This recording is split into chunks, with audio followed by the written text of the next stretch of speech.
this is Maisie and this is Max, and we're with the Good Dog Foundation. I just want to say thank you so much for inviting me to your classroom, and I just wanted to read one of my favorite stories called The Circus Ship. And yeah. 5 miles off the coast of Maine and slightly overdue, a circus ship was steaming south in a fog as thick as stew. On board were 15 animals who traveled to and fro. The next day it was Boston for another circus show. The captain, Mr. Carrington, was honest and sincere. He thought that they should drop the hook and wait for things to clear. But Mr. Payne, the circus boss, was terribly demanding.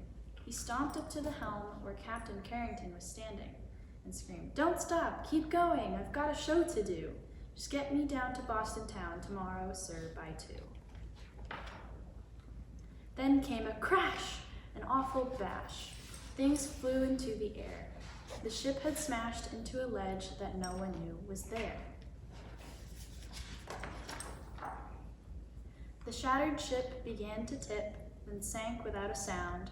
The splashing, thrashing animals swam round and round and round. The captain said to Mr. Payne, "Pray tell, what shall we do? We can't just leave them here to drown. We've got to save them too." "The animals?" yelled Mr. Payne. "Why, sir, what are you, daft? It's me that you should rescue. Pull me up into the raft. Now ferry me to safety, sir, before I die of cold." "Don't question me," barked Mr. Payne. "Just do as you are told." Through chilly water all night long, the animals swam on, until they reached an island beach just before the dawn. They pulled themselves up on the shore, bedraggled, cold, and beat, then staggered to the village on weary, wobbly feet. The people in the neighborhood had just begun to rise, and when they saw those animals, they had to rub their eyes. They thought they saw an elephant, but wait, how could that be? And what's that little monkey doing in the cherry tree? Soon animals were everywhere and into everything. There's an ostrich in the outhouse. There's a hippo in the spring. There's a tiger in the tulips. There's a lion on the lawn. There's a python in the pantry. And it went on and on and on. Mr. Hood was stacking wood and nearly jumped a mile when he found the alligator was sleeping on his pile. And Mrs. Dotty Daly, who grew daisies by the bunch, discovered that the zebra had been eating them for lunch. And Miss Fanny Feeney found, according to the rumors, the silly little circus monkey swinging in her bloomers. But everything changed quickly, like the turning of the tide, the night the abbot's shed caught fire with Emma Rose inside. From high above the abbot's farm, the tiger saw the shed. The sight of smoke and fire triggered something in his head. He jumped through flames 1,000 times back in his circus days, so he ran past all the people and he leapt into the blaze. Then everybody panicked. "Help! What can we do?" When from the raging fire, something big burst into view. It was the most amazing sight, and everybody froze when they saw the tiger saving little Emma Rose. The tiger's risky rescue changed everybody's mind. The animals weren't bothersome, the animals were kind. And so they lived together, side by side they got along. It didn't seem like anything could possibly go wrong. Then Little Red, the messenger, came running with the word. Apparently a circus ship had sunk, from what he'd heard.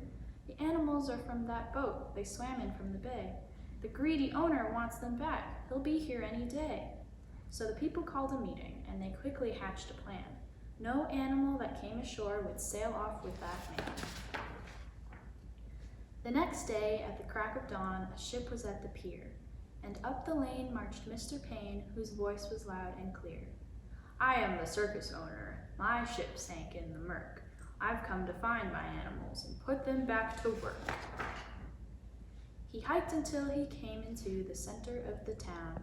His face was red. He scratched his head. He stood there with a frown. Mr. Payne looked high and low, but still he couldn't see the 15 circus animals of his menagerie. He ran around the alleyways, he searched the village square, he even checked the chicken coop. His animals weren't there. Mr. Payne was tuckered out. His heavy chest was heaving. Then Little Red stepped up and said, "I think your boat is leaving." He ran off in a fit of rage. His ship was leaving sight. So he jumped into a rowboat and he rowed with all his might. And from that day, they like to say their lives were free of pain. It was a happy, peaceful place upon that isle in Maine. The end.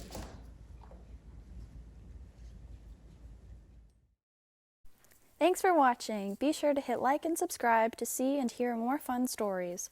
Also, if you have a special request for a story you want us to read, let us know in the comments below.